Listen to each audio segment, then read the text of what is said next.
The aunt next door took a liking to the young guy and wanted to save him 20 years of hard work. Would you like a release? I'm sorry? You know, a sexual release. Oh, Auntie, I think I'm okay working another 20 years. Carl refused the warm invitation from the neighbor aunt, but the moment he stepped outside, his bad luck began. His clothes got caught in the door, got yanked out. He tumbled down the stairs and was nearly bitten by a dog. All of this misfortune just because he said no? That's when Carl remembered the curse. So he had no choice but to return to the aunt's house and say yes. The aunt smiled and popped out her dentures. Why did she take off her dentures? I don't know either. Interpret it however you like. But what kind of curse made Carl bite the bullet and go back to the aunt's house? Let's rewind to the beginning. Carl worked in the loan approval department of a bank. He used to be a positive, ambitious guy. But ever since his divorce, he spiraled. He started rejecting everything. Loan applications? Denied. Colleague invites him to a party. No thanks. Friend sets him up on a date? Pass. Even when his boss tried to help him get a promotion and told him he had to step up for a while, Carl simply said, "Nah, I'm not into that anymore. Promotions don't matter." This kind of attitude turned him into a complete burnout. Until one day, he ran into his old coworker Nick. Nick recommended a seminar called Yes Man, saying it would change his life. Carl laughed. Him? The king of giving up? What kind of seminar changed him? But then he looked at Nick, who used to be gloomy and stressed, and now seemed full of life. So Carl decided to go, just to see what kind of scam this was. Calling it a seminar was generous. It was more like a full-on cult gathering, your typical success mindset brainwashing event.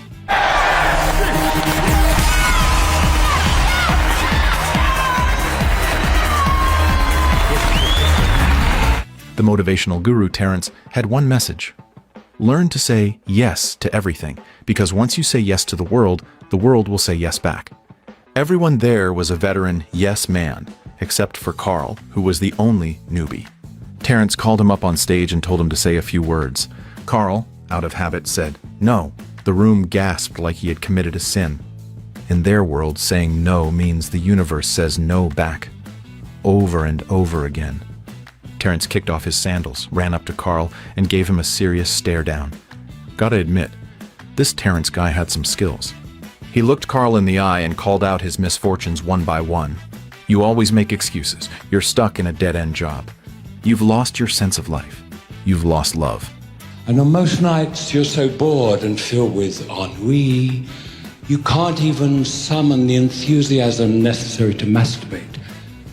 Am I right, Carl? He seemed to see straight through Carl's past. Carl wasn't sure whether to believe him or not. Terrence wanted to make a pact with him.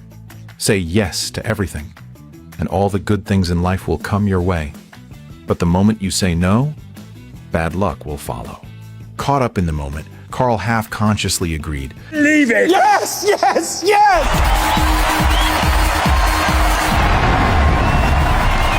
But he didn't really take it seriously. After the seminar, a homeless man asked Carl for a ride. Carl was about to say no, but Nick reminded him of the pact. So Carl forced himself to say yes. Carl was speechless. Nick had clearly been fully brainwashed. In the car, the homeless guy asked to borrow Carl's phone. Following the yes rule, Carl unwillingly handed it over. The guy's destination was far, remote, and in the middle of nowhere. He spent the whole ride making phone calls until the battery died. And once they arrived, he asked Carl for money. Yes, you can. You got a whole lot there. Can I have it all? Still under the yes rule, Carl clenched his teeth and handed over all his cash. The homeless guy stared in disbelief. Was Carl some kind of creepy psycho? Why else would someone so nice drive him to the middle of nowhere and say yes to everything? Freaked out by the idea, the man bolted into the woods. Carl was totally confused, so he turned around and drove home. But he didn't get far before the car ran out of gas. His phone was dead from the calls the homeless man made, so he couldn't call for help.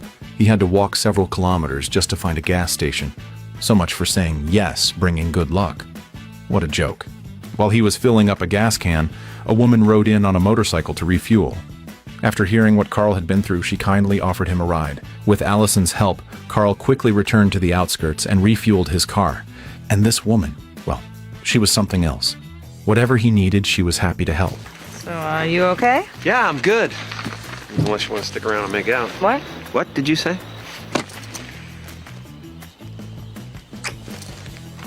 Have a good night. That night, Carl got a taste of the good side of saying yes. Turns out saying yes really could bring a yes in return. In the days that followed, Carl's attitude shifted. He decided to stick with the pact and switch every no to a yes. His boss asked him to work overtime and he said, "Yes, I'll even do it for free." A dating site sent him invites. He said, yes, no matter the gender, he'd meet them all. Clients came in for loan approvals. He said, yes, no matter how much approved. And these yeses really started bringing Carl some good fortune. Because he worked overtime for free, his boss thought he truly loved his job. So much so, he went to the higher-ups and demanded Carl be promoted. "I told them if they don't promote you, I'll quit," his boss said. "Really? What did they say?" Carl asked. "They seemed very interested in the idea of me quitting, but it's okay. I convinced them in the end. You're getting that raise and promotion." Carl began to believe in the power of yes. When friends invited him out for drinks, he didn't say no anymore. But since he hadn't drunk in ages, he got tipsy real fast. A pretty woman came over and flirted with him. Without hesitation, Carl kissed her. Unfortunately, that woman had a boyfriend, a tough guy. At first, the guy wanted to fight him one-on-one. Carl said, yes. They went into an alley. Carl tried to sneak attack him for a quick win. First, we have to establish the ground rules. And the ground rules are there are no ground rules! Oops, wrong target. As expected, Carl got beat up badly. He had no idea how he ended up passed out in a bathroom, but when he woke up, he was smiling. Because he had never felt this alive. He cleaned himself up and got ready for work. His neighbor Tilly asked for help fixing a shelf.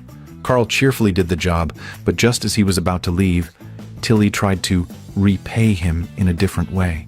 Carl couldn't do it. For the first time in days, he said, no. And bad luck hit immediately. His clothes got caught in the door.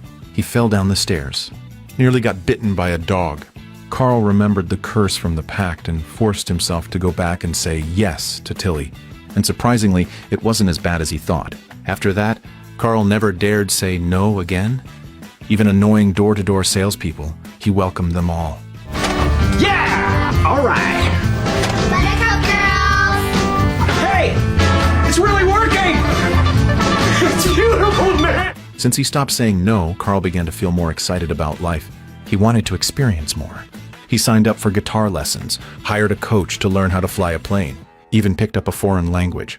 He wasn't just learning, he was giving back, too. He volunteered. He accepted flyers from a bar promoter. And since he took a flyer, he had to go.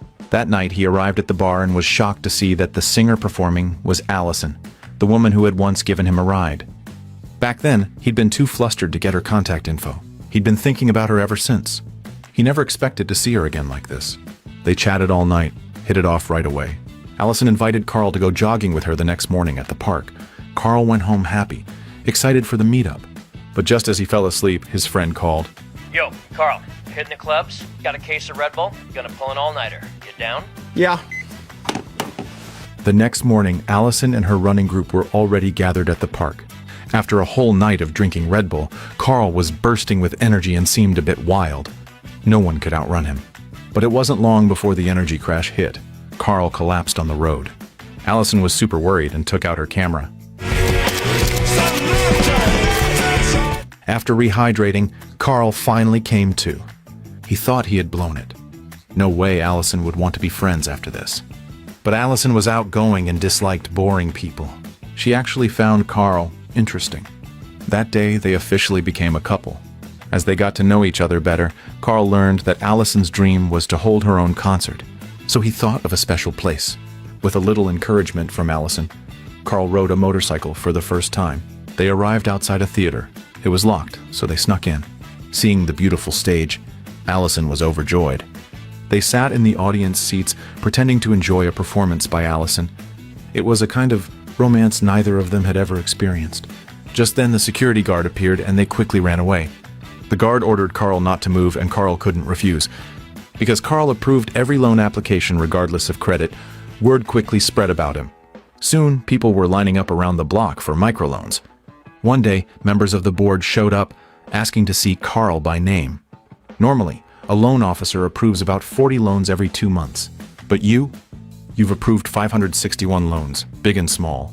Carl thought he was about to get fired for reckless approvals. But then Wes changed his tone. The bank had never dealt in microloans before. Carl had started something new, and he did it incredibly well. The repayment rate was an astonishing 98%. The board decided to establish a dedicated microloan department, and Carl got promoted to the bank's headquarters. In the days that followed, everything Carl had learned came in handy. He used Korean to help a friend buy a wedding dress. He played guitar to comfort someone who was suicidal.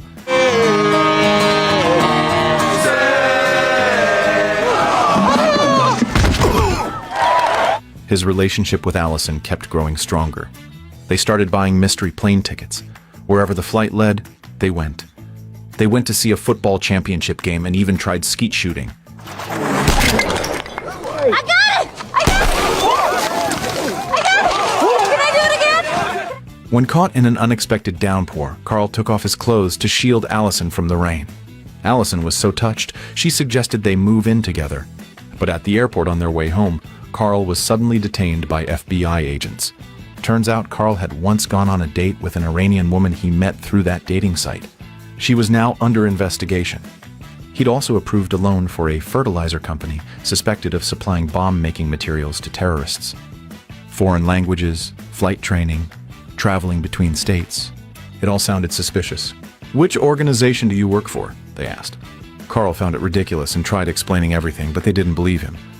So he called his lawyer friend, Peter. Peter explained to the FBI that Carl's odd behavior was due to attending a seminar where he had to say yes to everything. After an investigation, Carl was cleared of all suspicion, but Allison couldn't accept it.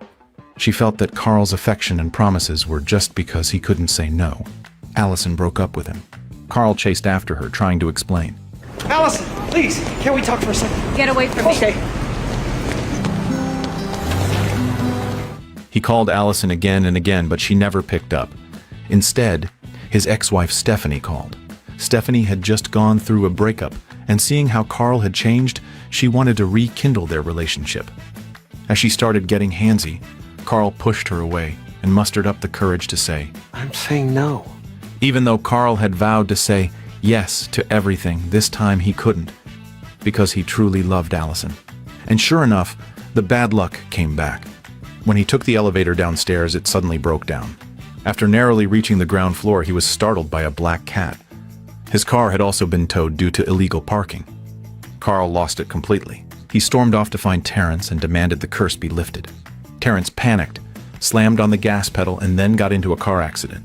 Luckily, the accident wasn't serious, and neither of them was injured. Carl begged Terrence to end the curse. But Terrence explained there was no curse, no real contract. Saying yes was just a guide. It wasn't about blindly accepting everything. It was about listening to your heart and saying yes to the things you truly want. Carl was hit with a moment of clarity. He knew what he wanted most right now. He left the hospital, borrowed a friend's motorcycle, and sped off.